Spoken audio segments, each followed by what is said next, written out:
தினமொரு வசனம். மார்க்கு 2வது அதிகாரம் 27வது வசனம்.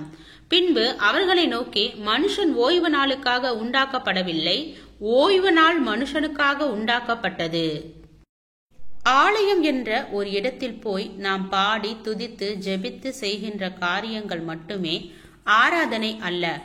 ஆராதனை என்பதற்கு தேவனை கனப்படுத்துதல் என்பதே பொதுவான எளிமையான அர்த்தம். தேவன் பிரியப்படுகின்ற எந்த ஒரு செயலையும் நாம் செய்கின்ற போது அது தேவனை கனப்படுத்துகின்ற அல்லது ஆராதனை செய்கின்ற ஒரு செயலே. பலர் ஒரு ஆராதனை ஸ்தலத்தில் போய் செய்கின்ற சில காரியங்களை மட்டுமே ஆராதனை என்று எண்ணி அதற்கு பெரிய முக்கியத்துவம் தருகின்றனர்.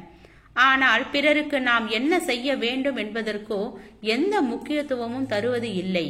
நோயின் வேதனையை தாங்க முடியாத ஒரு விசுவாசி தன்னுடைய சக விசுவாசியின் உதவியோடு மருத்துவமனை செல்ல விரும்பினார். அந்த சக விசுவாசியோ ஆலய ஆராதனைக்கு செல்ல தயாராகி கொண்டிருந்தார். விபரத்தை அறிந்த அவர் பரிதாபப்பட்டார். ஆனால் எந்த காரணத்தை கொண்டும் சபை ஆராதனைக்கு போகாமல் நான் வேறு எதையும் செய்வதில்லை, மன்னிக்கவும் என்று பதில் சொல்லி அனுப்பினார்.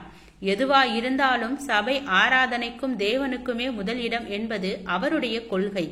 இவருடைய செயல் பக்தி பரவசமிக்கதாக இருந்தாலும் அறிவுக்கு ஏற்ற பக்தி அல்ல அது. தேவன் எதை அதிகமாக விரும்புகிறார் என்பதை அறியாததன் விளைவே அது. இன்னொரு சகோதரனுடைய வேதனையான பகுதிகளில் உதவி செய்வதால் தேவன் அடையும் மகிழ்ச்சியை விட சபை ஆராதனையை முக்கியப்படுத்தியதால் அதிகமாக மகிழ்ந்துவிட முடியாது. மனிதனுடைய நன்மைக்காகவே சகலமும் ஏற்படுத்தப்பட்டிருக்கிறது. பலருக்கு தேவனை நோக்கிய ஆன்மீக உணர்வுகளும் பக்தி சிந்தையும் நன்றாகவே இருக்கிறது.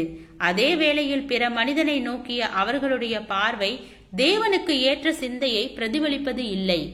இன்னொருவருடைய கஷ்டத்தை, வேதனையை, இக்கட்டான சூழ்நிலையை தேவன் நமக்கு காட்டும் போது அங்கே நாம் செய்யும் நன்மை தேவனுக்கு செய்யும் மிக பெரிய ஆராதனையாகும்.